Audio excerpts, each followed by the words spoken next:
Gretsch guitars, founded in 1883 but didn't start making guitars until 1930s. They really hit their stride in the rock and roll, rockabilly era of the 1950s. And they've been associated with some absolutely brilliant guitarists over the years. So we've got Nick 13 from Tiger Army, we've got Richard Fortus, who plays for Guns N' Roses and has done since 1992. We've got Billy Duffy from the Colts, Brian Setzer, and Loathe. This is NewtyGuitars.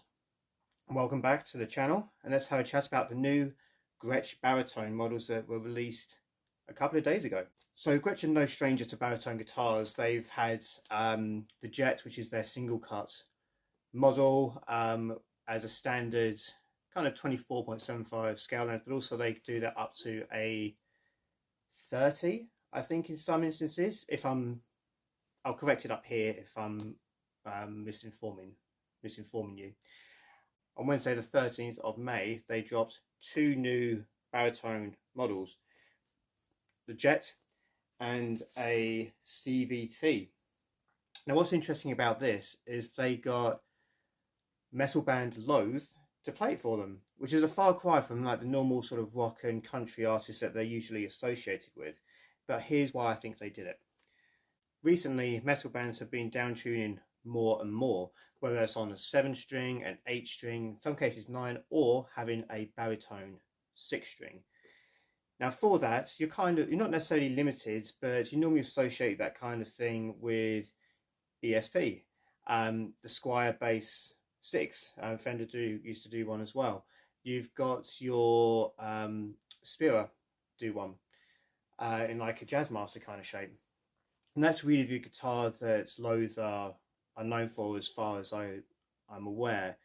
They brought that sort of extended range Jazzmaster style back into metal.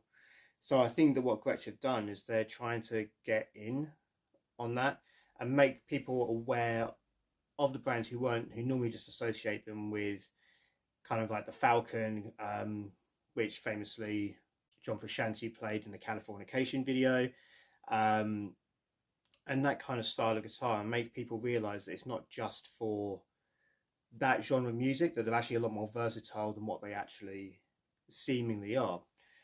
Now I've got the specs up here on the side. So if we have a look at the Jet first of all, so very similar to a lot of their other models. Spec wise, it's very similar to a lot of the other Jets.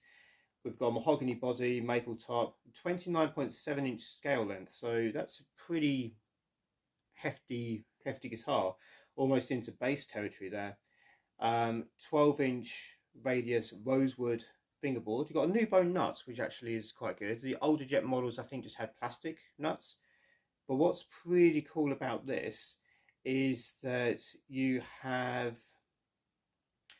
volume and two-tone, I think it is. Just let me double check this for you. Where's the electronics? Yeah, master volume. Tone 1 for the neck and tone 2 for the bridge. And what's awesome about this is that you've got a 3-way toggle switch, but then also you've got a push-pull on each of the tones to split the coils. So you've got a lot of tonal versatility on that. And I don't think that's something that they've actually done on the other Jet models. At least the ones that I could find that are available in the UK. So it's actually pretty good. You also got a treble bleed circuit. Editor NewtyGuitar here. Just looked up what a guitar treble bleed does. It's something that's attached to the volume control, and what it does is it stops high frequencies cutting out as you lower the volume.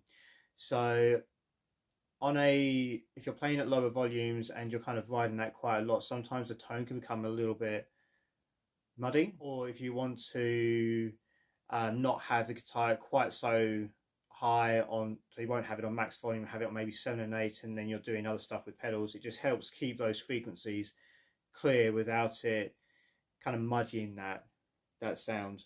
I've never actually played a guitar with a treble bleed in it, so if you have, just comment down below and let me know what your thoughts are on it, whether you think that it's worthwhile, whether it's useful, or whether you basically just have the guitar on 10 all the time and you don't really use it. Okay, back to the video. Awesome imperial stain colour, so it tends to be looking like a little bit more of a hard rock metal sort of thing rather than their normal country sort of thing. But I really like this. It looks absolutely awesome, and it's also really affordable. I think it's $700 US, which is probably, they probably retail that about 600-700 quid in the UK. The next one we've got is a double cutaway, the CVT. Again, pretty much very similar specs. You've got a coil, yeah, so it's one volume, one tone, but push-pull coil split on each of those for splitting the neck and the bridge respectively. This one, the neck is slightly smaller, I think. So yeah, so it's a 27-inch baritone. So it's a little bit smaller, but you can still get down to some really low tunings on there. These come standard B to B, I imagine, with 13 to 65 strings. But with the right setup, you could probably get down significantly lower with this, particularly with the jet with that longer scale length. Because of course you need that for string tension. Otherwise those strings will just flap around all over the place. Both these are bolt-on necks, which is fairly standard for Gretsch, but again, I think that it's quite interesting that they chose Loathe to be the flagship artist for this, and I can totally see why, because Loathe have used those sort of vintage style baritones, and with these new models from Gretsch, they've got that sort of vintage look and feel, but with like a modern twist. So it'd be interesting to see if many more bands start using these in that metal kind of prog sort of field. Anyway, thanks for watching. Check out my other videos, and I will see you guys in the next one. Take care. Bye.